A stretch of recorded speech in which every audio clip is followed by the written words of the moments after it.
எப்படி உயிரோட்டம் கிடைத்தது என்பதற்கு ஏராளமான எடுத்துக்காட்டுகளை பார்க்கிறோம். ஒரு மேதை இருந்தார், அவர் பேர் அப்துல்லாஹ் இப்னு முபாரக். அவருக்கு பக்கத்து வீட்டுல ஒரு யூதர் வாழ்ந்தார். அந்த யூதர் என்ன பண்ணாரு, தன்னுடைய வீட்டை விற்கணும்னு விரும்புறாரு. வீட்டுக்கு விலை பேசினார், 2000 திர்ஹம். அப்துல்லாஹ் இப்னு முபாரக் அவங்க இஸ்லாமிய வரலாற்று ரொம்ப முக்கியமான ஒரு ஹதீஸ். அவங்க பெரிய அறிவுள்ள மேதை. யூதர் தன்னுடைய வீட்டை 2000 திர்ஹத்துக்கு விலை பேசினார். எல்லாம் சொன்னாங்க, என்னப்பா இந்த வீட்டை 2000 திர்ஹத்துக்கு பேசுற, ஒரு 1000 திர்ஹம் தானே பார்ப்போம், 1000 திர்ஹம் சொல்றியப்பா அப்படின்னு சொன்னாங்க. அப்ப அந்த யூதர் சொன்னாரு, நீங்க சொல்றது உண்மைதான், வீட்டினுடைய விலை 1000 தான். ஆனா என்னுடைய பக்கத்து வீட்டுல யாரு இருக்காங்க தெரியுமா, அப்துல்லாஹ் இப்னு முபாரக் இருக்காங்க. அதனால இந்த வீட்டினுடைய ரேட் 2000 திர்ஹம். உதாரணமா லேண்ட் வேல்யூ ஏதோ சொல்லுவோம், ஒரு லேண்ட் வேல்யூ ஏதோ சொல்லுவோம், 10 அடியில தண்ணி வருது, கண்டுக்கு தூரத்துல ஹாஸ்பிட்டல் வந்தது. நீங்க மெட்ராஸ்ல நம்ப கூடாது, இதோ சொல்லிட்டு தாம்பரம் சொல்லிட்டு எங்க இருப்பாங்க, காஞ்சிபுரத்தை காமிப்பாங்க. இதோ கண்ணுக்கு தூரம் சொல்லிட்டு சென்னையில விளம்பரத்தை போட்டு எங்க லேண்ட காமிப்பாங்க, காஞ்சிபுரத்துல போட்டு காமிப்பாங்க, செங்கல்பட்டு காமிப்பாங்க. ஒரு இடத்தினுடைய மதிப்பு எதனால் கூடுகிறது என்றால், அங்கே இருக்கக்கூடிய அடிப்படையான கட்டமைப்புகளாலே அந்த இடத்தினுடைய வேல்யூ கூடும். நல்ல ஸ்கூல் வருது, நல்ல காலேஜ் வருது, நல்ல ஹாஸ்பிட்டல் வருது, அடிப்படையான கட்டமைப்பு எல்லாம் வருது வச்சுதான் அந்த இடத்தினுடைய ரேட்டு கூடும். இந்த யூதர் சொன்னாரு, 1000 திர்ஹம் தாங்க. பக்கத்தில் அப்துல்லாஹ் இப்னு முபாரக் இருக்கார். மனிதர்கள் அந்த மனிதர்களின் குணங்களினாலே மார்க்கத்திற்கு எவ்வளவு பெரிய மரியாதை கிடைக்கிறது என்பதை ஒரு யூதர் அவர் புரிந்து வைத்திருக்கிறார். இவரை வெல்வதற்கு, இவருடைய குணங்களை வெல்வதற்கு யாரும் கிடையில, யாரும் இல்லை. வரலாற்றுடைய குறிப்புகளை பார்க்கிற பின்னாடி அப்துல்லாஹ் இப்னு முபாரக் எந்த அளவுக்கு ஒரு புரிஞ்சிருந்தாருன்னா, அந்த அளவுக்கு அப்துல்லாஹ் இப்னு முபாரக் நடந்துருவாங்க. அவங்களுடைய வீட்டுல குழந்தைகளுக்கு ஏதாவது தின்பண்டங்கள் வாங்கி கொடுக்கறதுக்கு முன்னாடி பக்கத்து வீட்டுல யூதருக்கு அவருக்கு கொடுத்துட்டா இவங்க வீட்டுல பங்கு வைப்பாங்க. அந்த அளவுக்கு ரொம்ப சரிசமமா நடந்திருக்கிறாங்க. அதனால அவரால அப்துல்லாஹ் இப்னு முபாரக் அவர்களை தவிர்க்கவே முடியவில்லை. அன்பிற்குரியவர்கள், இப்படி குணங்களாலே தான் மார்க்கம் வளர்ந்திருக்கிறது என்பதை நாம் பார்க்கிறோம். சமீபத்தில் கூட நீங்க சில வருடங்களுக்கு முன்பாக தென்காசி பக்கத்தில் மீனாட்சிபுரம் ஒரு ஊர், உங்களுக்கு தான் தெரியும், ஒட்டுமொத்தமா ஒரு கிராமமே இஸ்லாத்துக்கு வந்துச்சு இல்லையா? ஒட்டுமொத்த கிராமமே இஸ்லாத்துக்கு வந்துச்சு. ஏன் இஸ்லாத்துக்கு வந்துச்சு? அவர்கள் பக்கத்தில் வாழுகிற முஸ்லிம்களை பார்க்கிறார்கள், அவர்களுக்கு ஒரு ஒற்றுமை இருக்கிறது, எத்தகைய வேறுபாடுகளும் கிடையாது, மேலானவன் கீழானவன் என்கிற அந்த ஜாதிய உணர்வு இல்லை, தீண்டாமை இல்லை, பக்கத்துல எல்லாத்தையுமே பக்கத்துல வச்சு பாதுகாக்கிறாங்க, ஒரே சதுல உட்கார்ந்து சாப்பிடுறாங்க. ஆனால் அந்த மனிதர்களுக்கு தொழுகை, நோன்பு, ஜக்காத் இதெல்லாம் தெரியாது. அந்த மீனாட்சிபுரம் மக்களுக்கு ஒரு மனிதன் அழகா தொழுகிறாரு, இவர் அழகா ஜக்காத் கொடுக்கிறாரு, இவர் அழகா நோன்பு வைக்கிறாரு, இது அவர்களை இருக்கிறது. அவர்களை ஈர்த்தது என்ன தெரியுமா? முஸ்லிம்களிடத்தில் வெளிப்பட்ட நல்ல பண்பாடுகள், அந்த நற்குணங்களினாலே ஈர்க்கப்பட்டு ஒட்டுமொத்த கிராமமே என்ன வரப்போறாங்கன்றத புரிஞ்சு மத்திய அரசுக்கு பெரும் அமைச்சர்கள்லாம் வந்தாங்க. என்ன எதுக்காக நீங்க உங்களுக்கு என்னெல்லாம் தரணும் அப்படின்னாங்க. ஆனா இவங்க கேட்கிற கேள்விக்கு அவங்களால பதில் சொல்ல முடியுது. அன்பிற்குரியவர்களே, ஆக ஒரு தனி மனிதரையும் சரி, ஒரு சமூகத்தையும் சரி, மார்க்கத்தின் பக்கம் ஈர்ப்பதற்கும் அவருடைய இதயத்தில் இடம் பிடிப்பதற்கும் எது முக்கியமான காரணமாக அமைகிறது என்றால் நற்குணங்களும் பண்பாடுகளும் தான் என்பதை நாம் புரிந்து கொள்ள வேண்டும். அதனால இன்னைக்கு சமகாலத்தில் என்ன பிரச்சனை, பெரும் பிரச்சனையாக என்ன இருக்குது அப்படின்னு யோசிச்சு பார்த்தோம் அப்படின்னா, பொருளாதார பிரச்சனையா அல்லது அரசியல் நெருக்கடிகளா அல்லது சுகாதார பிரச்சனைகளா, இப்படி ஒவ்வொன்றா நம்ம அடிக்கடிக்கு யோசிச்சு பார்த்தோம்னா இவைகளெல்லாம் பிரச்சனைகள் இருக்கிறது. பொருளாதார ரீதியான பிரச்சனை இருக்குது, அரசியல் ரீதியான ஒரு சரியான இடங்கள் இல்லை, அதெல்லாம் எல்லாம் பிரச்சனைகள் இருக்குது. ஆனால் அன்பிற்குரியவர்களை எல்லாவற்றையும் விடவும் பெரும் பிரச்சனை என்ன தெரியுமா? பண்பாட்டு பிரச்சனை. பண்பாட்டு பிரச்சனை பெரும் பிரச்சனையாக இப்போது கொண்டிருக்கிறது. தென்னிந்தியாவில் இஸ்லாம் வளர்வதற்கு எது காரணமாக இருந்தது? நீங்க வரலாறு படிச்சு பாருங்க. தென்னிந்தியாவிற்கு அரபுலகத்தில் இருந்து அரபுகள் வந்தார்கள். எதற்கு? எப்படி வந்தாங்க? வியாபாரம் செய்வதற்கு. அவர்கள் வணிகர்களாக வருகிறார்கள், மார்க்க பிரச்சாரங்களாக வருகிறார்கள். அவர்களோடு அங்குள்ள மக்கள் வியாபார ரீதியான உறவுகளில் இருந்தார்கள், அந்த தொடர்புகளில் இருந்தார்கள்.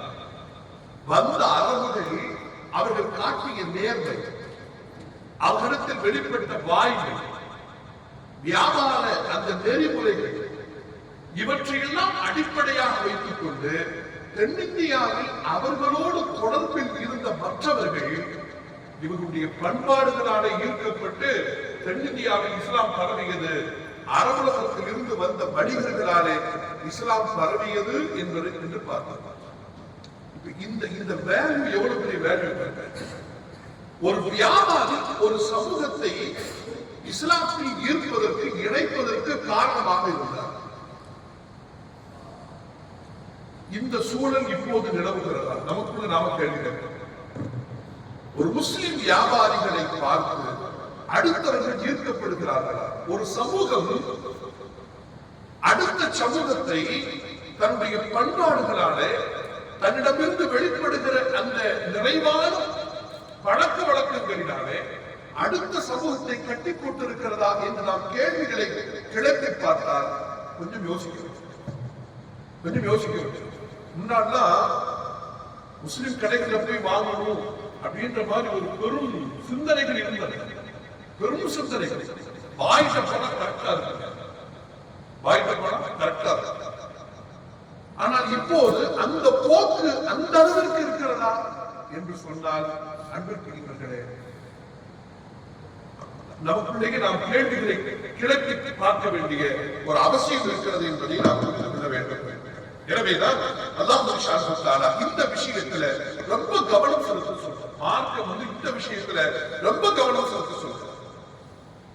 திருக்குர்ஆன்ல நிறைய இடங்களை பார்க்கலாம். வணக்கங்களையும் பண்பாடுகளையும் அல்லாஹ் இணைத்தே சொல்றார். وعباد الرحمن الذين يمشون على الارض هونا واذا خاطبهم الجاهلون قالوا سلاما. இந்த தொடர்ச்சி வருது 19வது ஜுஸ்ல வருது. நீங்க அந்த சூறாவில் இருக்கக்கூடிய அந்த ஆயத்துகளை தொடர்ச்சியா பாருங்க.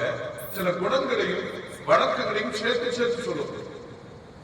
அல்லாஹ்வுடைய அடியார்கள் யார் தெரியுமா? அல்லதீன யம்ஷூன அலல் அர்தி ஹௌலா. அவர்கள் யார் தெரியுமா? பூமியில் நடந்தால் அதிராமல் நடப்பார். பூமியில் நடந்தால் அதிராமல் நடப்பார். இது என்னங்க? இது வணக்கமா? வாழ்வியல் பண்பாடு. பூமியில் நடந்தால் அதிராமல் நடப்பார்கள். அவர்கள் யார் தெரியுமா? இபாதுர் ரஹ்மான், அல்லாஹ்வின் அடியார்கள், அல்லாஹ்வுடைய சிறந்த அடியார்கள். அல்லாஹ் வைதா காத்தபஹுல் ஜாஹிலுன காலு சலாமா. புரியாதவர்கள், அறியாதவர்கள் அவர்களிடத்திலே முரண்பட்டு பேச வந்தால் காலு சலாமா, சலாம் அப்படின்னு சொல்லி அவர்கள் ஒதுக்கிக் கொள்வார்கள், விதண்டாவாதம் செய்ய மாட்டார்கள். இப்படி சொல்லிட்டு வல்லதீன யபீதுன லிரப்பிஹிம் சுஜ்ஜதன், அவர்கள் இரவிலே தஹஜ்ஜுடைய நேரத்துல அவர்கள் நின்று வணங்குவார்கள். அல்லாஹ்விடத்துல சுஜூதிலும் ருகூவிலும் கிடப்பார்கள். வல்லதீன யகூலுன ரப்பனா ஸ்ரிஃப் அன்னா அஸாப ஜஹன்னம். அல்லாஹ்விடத்துல யா அல்லாஹ், நரக நெருப்பிலிருந்து அதன் வேதனைகளிலிருந்து எங்களை பாதுகாத்தருள்வாயாக என்று அல்லாஹ்விடத்துல கேட்பார்கள். இப்படி வரிசையா சொல்றாங்க. இந்த வரிசையில தான் அல்லாஹ் என்ன சொல்றான் தெரியுமா? அவர்கள் பொய் சத்தியம் செய்ய மாட்டார்கள், அவர்கள் கொலை செய்ய மாட்டார்கள், பொய் சத்தியம் பேச மாட்டார்கள். வல்லதீன லா யஷ்ஹதூன ஸூர் வைதா கம்ரு பில்லஹ்வி மர்ரு கிராமா. மார்க்கத்திற்கு முரணான ஒரு செயல் ஒரு இடத்தில் நடக்கிறது என்றால் அந்த இடத்தை விட்டு அவர்கள் சங்கையாக கடந்து போய்விடுவார்கள். இது வணக்கமா? இது வணக்கமா? ஒரு இடத்துல அல்லாஹ்வுக்கு விருப்பம் இல்லாத ஒரு காரியம் நடக்குது. இப்போ இந்த ஆயத்துக்கு மேன்மக்கள் நமக்கு என்ன விளக்கம் தராங்க தெரியுமா? ஒரு ரோட்ல நடக்கும் போது ஆபாசமான மார்க்கம் தடுக்கிற ஒரு விஷயம் நடந்துட்டு இருக்குது அப்படின்னா அந்த இடத்துல முற்று பார்க்காம அந்த இடத்துல கடந்து போயிடணும். இப்ப நம்ம மொபைல் இருக்குது, நாம விரும்பாட்டாலும் ஏதாவது கட்ட காட்சிகள் வந்து விழுகிறது என்ன அங்க நடக்கிறது, இங்க ஸ்கிப் பண்றது. கொஞ்சம் திருப்பி லேசா ஃபாலோ பண்ணி பார்த்துட்டோம் அப்படின்னா இந்த ஆயத்தின்படி நாம் நடக்கல. அன்பிற்குரியவர்களே, இந்த பண்பாட்டு செயலை செய்பவர்களை அல்லாஹ் எந்த அடையாளத்தோடு அழைக்கிறார் அதுதான் நமக்கு ரொம்ப முக்கியம். இப்படி செய்பவர்கள் அல்லாஹ்வின் அடியார்கள் என்கிறார்கள். எப்படி இரவில் தொழுபவர்கள் அல்லாஹ்வின் அடியார்கள், இரவில் தொழுபவர்கள், இரவில் நின்று ருக்குவிலும் சுஜூதிலும் இருப்பவர்கள் எப்படி அல்லாஹ்வின் அடியார்களோ, அதுபோல மார்க்கத்திற்கு புறம்பான ஒரு காரியம் நடக்கிற பொழுது, இறைவனுக்கு விருப்பமில்லாத ஒரு செயலை காட்சியை காணுகிற பொழுது அதை விட்டும் கடந்து செல்கிறவர்கள் இருக்கிறார்களே, அவர்களும் அல்லாஹ்வின் அடியார்கள். அப்போ வணக்கத்தையும் பண்பாட்டையும் அல்லாஹ் எப்படி முடிச்சு போடுறான் பாருங்க.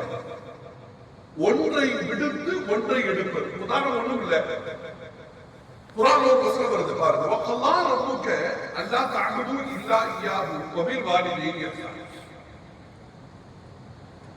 அல்லாஹ்வை வணங்குவது, அல்லாஹ்வை வணங்குவது. அல்லாஹ் உங்கள் மீது விதியாக்கி இருக்கிறார், அல்லா தஅபுது இல்லா இய்யாஹு, அவனை தவிர நீங்க யாரையும் வணங்க கூடாது சொல்லிட்டானா அல்லாஹ். அடுத்து என்ன சொல்றான் தெரியுமா? வபில் வாலிதைனி இஹ்சானா, பெற்றோர்களுக்கு உபகாரமாக நடப்பது. இது வணக்கமா? அல்லாஹ்வுக்கு இபாதத்து செய்வது ஒண்ணு, அதற்கு அடுத்து என்ன செய்யணும்? வபில் வாலிதைனி இஹ்சானா, பெற்றோர்களுக்கு உபகாரமாக நடப்பது. இந்த இரண்டையும் அல்லாஹ் சுப்ஹானஹு வ தஆலா வணக்கத்தையும் இந்த பண்பாட்டையும் அல்லாஹ் ஒரே கைச்சில வைக்கிறான், ஒரே முடிச்சுல போடுறான். அப்ப நம்முடைய பார்வை, ஒரு முஸ்லிம்களுடைய பார்வை எப்படி இருக்கும்னா, வணக்கம் என்று வரையறுக்கப்பட்ட விஷயங்களில் மாத்திரம் கவனம் செலுத்தாமல் மார்க்கத்தினுடைய இன்னொரு பக்கம் இருக்கிறது பண்பாட்டு செயல்கள், அதுலேயும் கவனம் இருக்கும். ஸல்லல்லாஹு அலைஹி வஸல்லம் சொன்னாங்க, எந்த விஷயத்தை அல்லாஹ் மூளையை இணைச்சு சொல்றானோ அதை ஒண்ணு எடுத்துட்டு ஒண்ணு விடக்கூடாது. அல்லாஹ்வுக்கும் கட்டுப்படணும், அல்லாஹ்வுடைய ரசூலுக்கும் கட்டுப்படணும். ஒரு மனிதர் அல்லாஹ்வுக்கு கட்டுப்படுறாரு, அல்லாஹ்வுடைய ரசூலை விடுறாரு, அவர் முஸ்லிமா இருக்க முடியாது. அகீமுஸ் ஸலாத்த வ ஆத்துஸ் ஸகாத்த, அகீமுஸ் ஸலா எதுல உள்ளது? தொழுகையை நிலைநாட்டுங்கள். இது யாரை சார்ந்தது? அல்லாஹ்வுக்கு அவனுக்கு உள்ளது. அடுத்து என்ன தெரியுமா? வ ஆத்துஸ் ஸகாத்த, ஜகாத் கொடுக்கிறது மனிதர்களோட உள்ள உறவு. ஒரு மனிதர் தொழுகிறார், ஆனா ஜகாத்துல கொஞ்சம் பின்வாங்குறாருன்னா இவரும் உண்மையான முஸ்லிமாக இருக்க முடியாது. அது மாதிரி ஒரு மனிதர் அல்லாஹ்வை வணங்குகிறார், ஆனால் பெற்றோர்களுக்கு அவர் முரண்பட்டு நடக்கிறார் என்றால் அவரும் முஸ்லிமாக இருக்க முடியாது. எப்படி மார்க்கம் எப்படி ஒரு மனிதனை எப்படி முறுக்கி போட்டு வச்சிருக்கிறாங்க. அல்லாஹ்வுக்கும் அவன் நல்ல பிள்ளையாக இருக்க வேண்டும், சமூகத்தோடும் அவனுக்கு நல்ல உறவு இருந்தார். அப்போதுதான் அவன் கம்ப்ளீட் மேன், அப்போதுதான் அவன் முழுமையான மனிதனாக அவன் ஆக முடியும் என்பதை பார்க்க. பெருமானார் ரசூலுல்லாஹி ஸல்லல்லாஹு அலைஹி வஸல்லம் சொல்றாங்க பாருங்க, மன் கான யுமினு பில்லாஹ், எப்படி சொல்றாங்க பாருங்க, நல்ல கவனிங்க. மன் கான யுமினு பில்லாஹி வல் யௌமில் ஆகிர், யார் ஒருவர் அல்லாஹ்வையும் மறுமை நாளையும் நம்பிக்கை கொள்கிறாரோ அவர் என்ன செய்யணும் தெரியுமா? ஃபல் யகுல் கைரா, அவர் பேசினா நல்ல வார்த்தைகளை பேசணும், நல்ல வார்த்தைகளை பேசணும். அப்படி பேச முடியலையா மௌனமாக இருக்கும். இந்த செயல் இருக்கு இல்லையா, இந்த செயலை ரசூலுல்லாஹ் எப்படி சொல்றாங்க பாருங்க, ஈமானோட இணைச்சு சொல்றாங்க. அல்லாஹ்வையும் மறுமை நாளையும் நம்பிக்கை கொள்பவர் பேசினா நல்ல வார்த்தை பேசணும், அடுத்த மௌனமா இருக்கும். இன்னொரு ஹதீஸ் வருது பாருங்க, மன் கான யுமினு பில்லாஹி வல் யௌமில் ஆகிர், யார் ஒருவர் அல்லாஹ்வை அவருடைய மறுமை நாளையில் ஈமான் கொண்டிருக்கிறாரோ அவர் என்ன செய்யணும் தெரியுமா? ஃபல் யுக்ரிம் தைஃபா, அவர் தன்னுடைய விருந்தாளிக்கு கண்ணியம் செலுத்தும். விருந்தாளிக்கு கண்ணியம் செலுத்துறது எதோடு உள்ளதுங்க? மனித உறவாடல்களில் உள்ளது, சமூக தொடர்போடு உள்ளது, பழக்க வழக்கங்களில் பண்பாடுகளை சார்ந்தது. ஆனால் இந்த பண்பாடுகளை சார்ந்த ஒரு விஷயத்தை பெருமானார் ஸல்லல்லாஹு அலைஹி வஸல்லம் எதோடு இணைத்து சொல்கிறார்கள் என்றால் அது ஈமானிய அடையாளம் என்று சொல்கிறார். இன்னைக்கு விருந்தாளிகளை கவனிக்கிறதுன்றது பெரிய விஷயமா மாறி போச்சு. பெரிய விஷயமாக